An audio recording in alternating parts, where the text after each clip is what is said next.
Hello everyone, आपका स्वागत है मेरी क्लास में। इस क्लास में हम सेकंड क्वेश्चन देखेंगे। एक्सरसाइज 1.4 का सेकंड क्वेश्चन। फर्स्ट क्वेश्चन मैंने कराया था, तो सेकंड क्वेश्चन में क्या दिया है कि ऊपर दिए गए प्रश्न में मतलब कि पहला क्वेश्चन, जो फर्स्ट क्वेश्चन हमने पिछली क्लास में किया है, उन परिमेय संख्याओं के दशमलव प्रसारों को लिखिए जो शांत हैं। तो जो शांत हैं, जो टर्मिनेटिंग नेचर है, जिनका टर्मिनेट डेसिमल एक्सपांसन है, उनको मैंने लिख दिया है। पहला है और दूसरा है, चौथा है, छठवां है, आठवां है, नौवां है।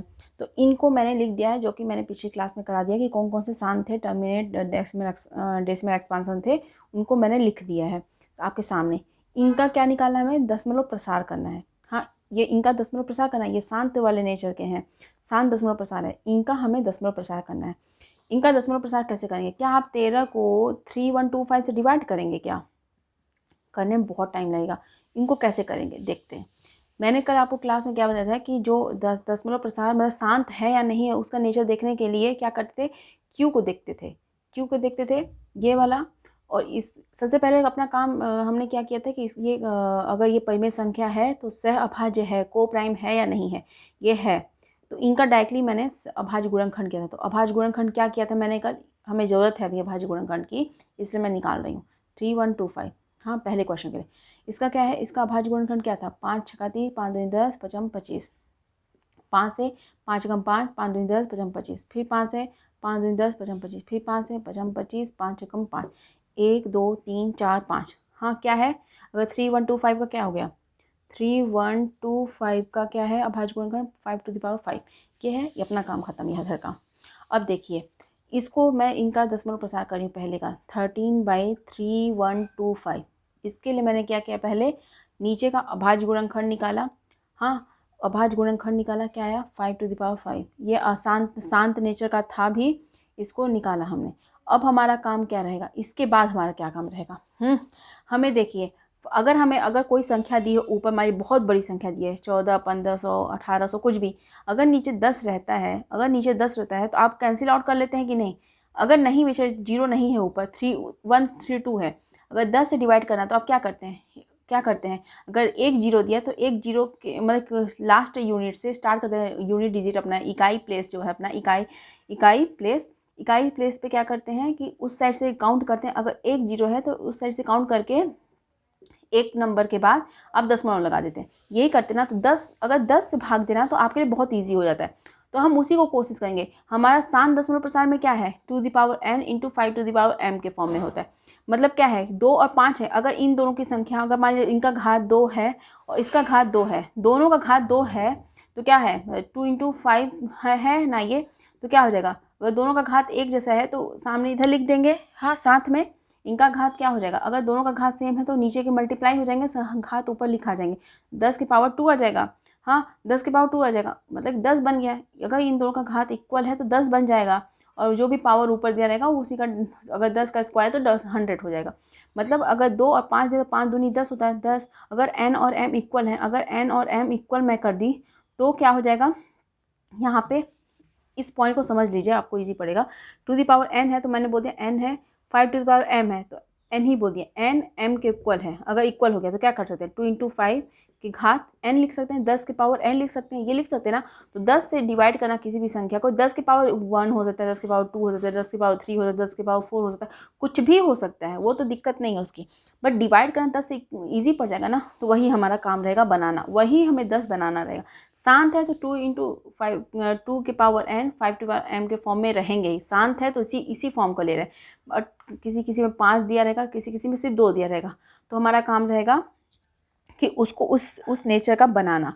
हाँ, वो रहेगा। अगर उस नेचर के हैं, अगर दोनों हैं, तो उनको इनके घात को इक्वल करना, जितना भी गुणा करना पड़ेगा, जितना भी भाग देना पड़ेगा, उसको हम करके उसको 10 बनाने की कोशिश करेंगे, 10 के पावर में लाने की कोशिश करेंगे, उससे हमारा क्वेश्चन ईजी हो जाएगा। अब देखिए क्या है ये, 13, 5 टू द पावर 5 है। हाँ, है ना ये चीज़। अब देखिए इसमें क्या मिसिंग है, मिसिंग क्या है इसमें, 2 होता, अगर 2 दी पावर 5 होता तो क्या हो जाता, अगर 2 the power 5 into 5 to the power 5 होता तो 10 हो जाता। 2 इंटू 5 की पावर 5 कर सकते थे, 10 की पावर 5 कर सकते थे, ये कर सकते हैं। अगर ये मिसिंग है, अगर इसमें हमने गुणा किया तो ऊपर हमें उतने ही का गुणा करना पड़ेगा, ऊपर नीचे दोनों गुणा करना पड़ेगा, जैसे ये कैंसिल आउट होकर के यही सेम एग्जैक्ट वैल्यू आ जाए, यही आ जाए।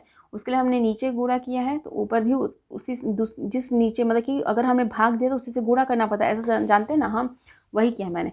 अब देखिए क्या हुआ, नीचे क्या बन गया 10 बन गया है, और ऊपर क्या बन गया है 2 की पावर 5 कितना होता है 2 को 5 बार मल्टीप्लाई करना।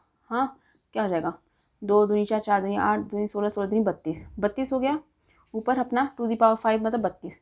अब इसको मल्टीप्लाई किया, 13 को 32 से मल्टीप्लाई करना है, 32 से 13 39 90 तेरह दूनी 36, तो क्या हो गया 6 9 2 11 4, 416 हो गया, 416 हो गया। और 10 टू द पावर 5 है, 5 है ना। अब देखिए 416 ऊपर आ गया, 416 है ऊपर और नीचे है 5 बार 0, 1 2 3 4 5, 5 बार 0 ना, तो 5 बार है तो 5 यूनिट 5 काउंट करेंगे, इधर से 5 काउंट करेंगे, उसके बाद दशमलव लगाएंगे, मतलब 416 है 1 2 3 4 5, 5 मतलब 5 काउंट करेंगे अपना इकाई प्लेस से, 5 डिजिट होने के बाद दशमलव लगेगा, तो क्या बन जाएगा आंसर अपना 0.00416। इसका क्या आंसर आ गया 0.00416 आंसर आ गया। मुझे उम्मीद है इसको आप समझे होंगे इस क्वेश्चन को। और भी देखते हैं आपकी और अच्छे से कॉन्सेप्ट क्लियर होंगे। अभी तो एक क्वेश्चन किया हमने, अब देखिए हाँ ये हो गया पहला आंसर। अब दूसरे क्वेश्चन को देखते हैं। देखिए नीचे क्या दिया 17/8 दिया है, ये दिया है। हाँ अब इसका नीचे का हम अभाज्य गुणनखंड निकालते थे, क्या होता था इस केस में क्या होगा 17/8 मतलब 2 की पावर 3 ही होगा। हाँ 2 की पावर 3 दिया, हमें 10 बनाना, और उस केस में क्या होता है 2 की power n into 5 to the power m होता था।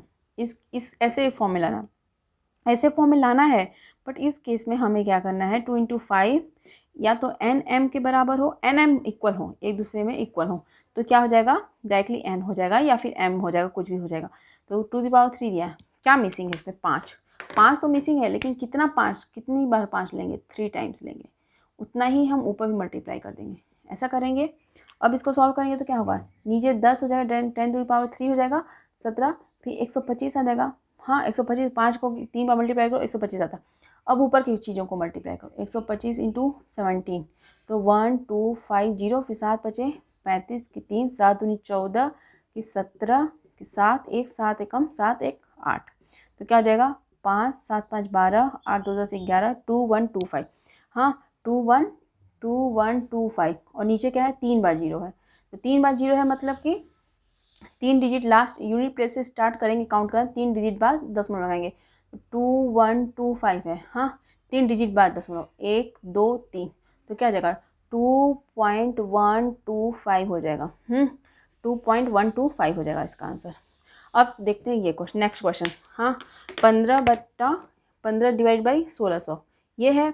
इस सबसे पहले हमारा काम क्या रहेगा, हमें क्या करना है, इसको सहअभाज्य संख्या बनाना है। इसको सहअभाज्य संख्या कैसे बनाते, 5 से डिवाइड किए थे, 5 3 15, 5 3 15, 5 10, 3/320 ये किए थे।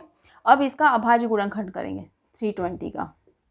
क्या करेंगे 2 एकम 2, 2 छक्का 12 शून्य, 2 अट्ठे 16 शून्य, फिर 2 चौको 8 शून्य, फिर 2 दूनी 4 शून्य, फिर 2 एकम 2, फिर 2 पंचे 10, 5 एकम 5 हो गया ना। तो क्या हुआ 1 2 3 4 5 6, 2 कितनी बार है 6 बार, और 5 एक बार है, ये हुआ। अब देखिए 2 6 बार है, 5 एक बार है, हमें क्या करना 5 को भी 6 टाइम लेना। अगर 2 6 बार है, जो भी संख्या बड़ी है, जो मतलब कि जो नीचे अभाज्य संख्या कुछ भी हो, हाँ लेकिन उसकी जिसकी घात बड़ी है उसी के इक्वल करेंगे। 2 की घात 6 है तो 5 की भी घात 6 लेंगे। उसके लिए क्या करेंगे, एक तो ऑलरेडी है, कितने का मल्टीप्लाई करेंगे 5 का। हाँ एक तो ऑलरेडी है तो 5 का ऊपर 5 के पावर 5 का ऊपर मल्टीप्लाई करना पड़ेगा। देखिए एक है ऑलरेडी तो हमें चाहिए 6 5, लेकिन एक है तो 5 बार और, तो इसका क्या हो जाएगा 5 के पावर 5 कितना होता है 3125 होता है। हाँ और इसका 2 की पावर 6 इंटू 5 टू पावर 6 है तो 2 इंटू 5 पावर 6 हो जाएगा। इसको मल्टीप्लाई कीजिए 3 5 15, 3 6 1 7, 3 एकम 3, 3 दिखाई 9, तो क्या 9375 है। और ये नीचे 10 की पावर 6 है, 10 ये आया ऊपर। हाँ और 10 की पावर 6 है मतलब 10 मतलब कि 6 डिजिट के बाद पहले लगाना है दशमलव। देखिए 9375, 1 2 3 4 5 6, फिर ऐसे लगेगा 0.00937 0.00937, ये हो जाएगा। इस क्वेश्चन को भी आप समझे होंगे। एक सेकंड, यहाँ पे क्या था, 2.125 था और ये 0.0097375 ये था। अब देखते हैं, और ये क्वेश्चन में क्या था, 2^3 5^2 ये था ना। अब इसको देखते हैं, डायरेक्टली ये तो दिया ही डायरेक्टली है, इसमें तो कुछ करना ही नहीं है, बस 2-3 बार है, 5 2 बार है, एक बार और 5 ले लेते हैं तो काम बन जाएगा अपना।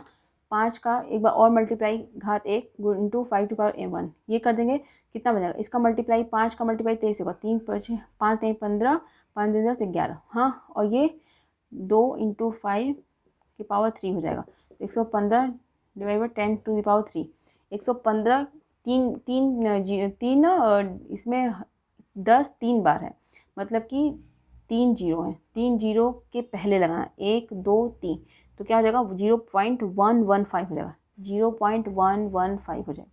मुझे उम्मीद है आप क्वेश्चन को समझ रहे होंगे। अब 6/50 में क्या करेंगे, सबसे पहले 6/50 में मुझे क्या करना है, सहभाज्य संख्या बनाना है। इसमें कट रहा है 3 दूनी 6 3 5 15 2/5 ये होगा, 2/5 में कुछ करना ही नहीं, देखिए 5 दिया है एक बार, 2/5 दिया, 5 एक बार दिया, 2 भी एक बार होगा, ऊपर भी 2 से एक बार मल्टीप्लाई होगा, 2 दूनी 4 5 दूनी 10 10 के हाथ एक ही है, 0.4 आ गया, डायरेक्टली इसका आंसर 0.4 हो गया। मुझे उम्मीद है क्वेश्चन को समझ रहे होंगे।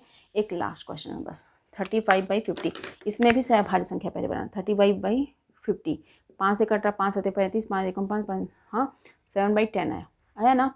इसका क्या बनेगा, 7^1 इंटू 5^1 कर सकते हैं, है ना, एक ही बार है। और वैसे भी यहाँ से भी समझ आ रहा था कि 10 बना हुआ है ऑलरेडी, तो बस एक जीरो है इसमें, तो एक डिजिट के पहले जीरो लगाना, 0.7।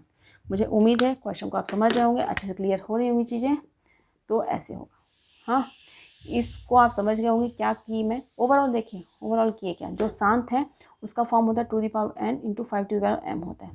हमें इसको इजी, नीचे का तो इसी फॉर्म में होगा, इसको करने के लिए क्या करेंगे, 2 इंटू 5 के पावर n हो या 2^5 के पावर m हो, कोई भी हो, n m इक्वल हो या m के बराबर n हो या n के बराबर m हो, यही होगा। फिर 10^n के से भाग देंगे या फिर 10^m से भाग देंगे, किसी एक से भी भाग दे करके। अब ऊपर का कोई भी कितनी भी बड़ी संख्या हो, लेकिन नीचे अगर जीरो में है, 10 है, 100 है, 1000 है, 1 लाख है, 10 लाख है, कुछ भी है, बट जीरो के फॉर्म में, 10^n या 10^m के फॉर्म में है, तो जीरो बस काउंट करना है, जीरो जितनी बार है उसके डिजिट को इकाई प्लेस से, हाँ इकाई प्लेस से, यूनिट प्लेस से काउंट करते हुए इधर आएंगे, और जितनी काउंटिंग करने के बाद उसके पहले जीरो लगा देंगे, सॉरी दशमलव लगा देंगे। हाँ, तो इस क्वेश्चन को आपने अच्छे समझा होगा। तो इस क्लास में सिर्फ इतना ही। एक लास्ट क्वेश्चन बहुत छोटा है, तो उसको मैं क्वेश्चन को लिखने में थोड़ा टाइम लग जाएगा, तो उस क्वेश्चन को नेक्स्ट क्लास में देखते हैं। तो इस क्लास में सिर्फ इतना ही। Thank you so much.